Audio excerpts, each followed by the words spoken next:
Welcome back to The Full View. Well, South Africa's logistical issues have been in the spotlight during this African peace mission that has now arrived in Russia. And let's talk about the mission itself as well. Could African leaders help usher in peace? To discuss, we're joined by conflict resolution expert and RiskRecon director, Dr. Kingsley Makhubela.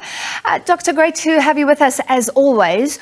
What is your take, firstly, on the logistical issues? The upshot is that the president has been traveling in Ukraine and Russia, a war zone, with some of the security detail we understand, but not Wally Rudder, who's in charge of his personal protection, and about 100 other people meant to be providing security. Well, Francis, thank you very much. It's always a pleasure to join you.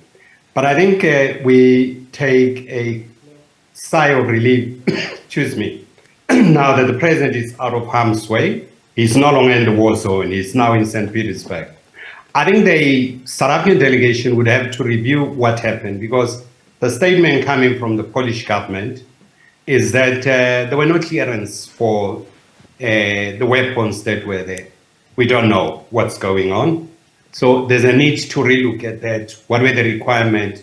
Did the South African contingent fulfill all the requirements to import arms and ammunition into Poland? The issues of racism and so on that people are talking about, it's something that needs to be revisited later on. I think through diplomatic channel, they can deal with how best to, in future, facilitate movement between the two countries. I think there's a need to have a better dialogue between DECO and the Polish embassy here to iron out those issues. All right, then let's go to the talks. I mean, according to reports and our correspondent in Russia, the Ukrainian leader, Volodymyr Zelensky, is standing by his stance that Russia must withdraw before any sort of meaningful talks. Is that logical? I mean, if you don't ask for a war and then you enter a peace process, you may then be asked for a compromise. Do you want to go there? Negotiation is a give and take, Francis. And if you hear the stance that has been taken by the Ukrainian government, the whole AU mission is heading for a total failure, because there's no acceptance of a give and take by Ukraine.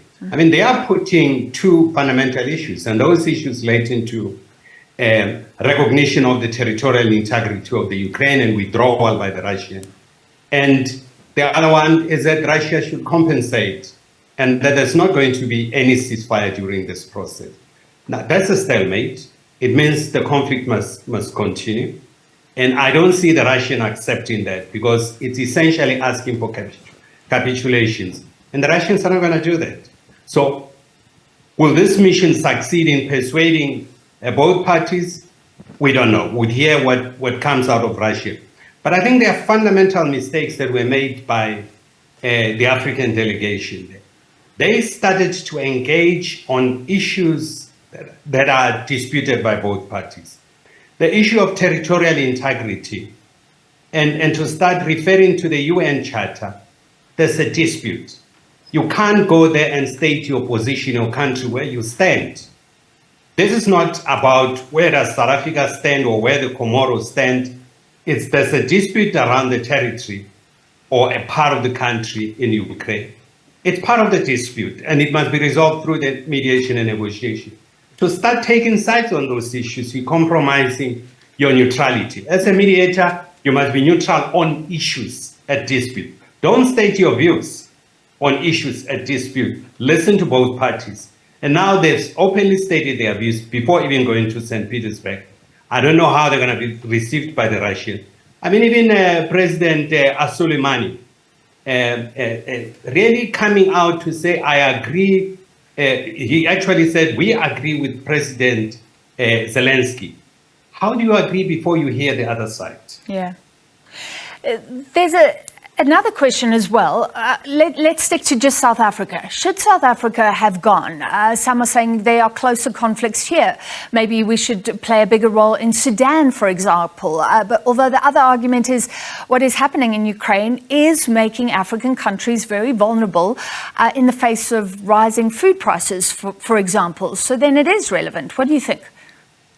The credibility of the mediation it depends on what kind of background they bring to the conflict.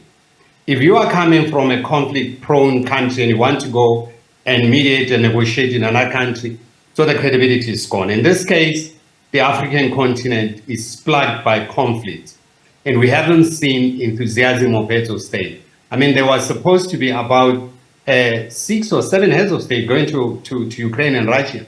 There hasn't been a group of heads of state who actually went to the Sudan to go and try to resolve the problem. So there's a credibility problem to say you are coming from a conflict prone, you haven't done anything. Why aren't you able to resolve your conflict? What do you think you are bringing to this conflict here? So those are credibility issues that would keep on really dogging the African delegation. All right, thank you for that take, Dr. Kingsley Makhubela.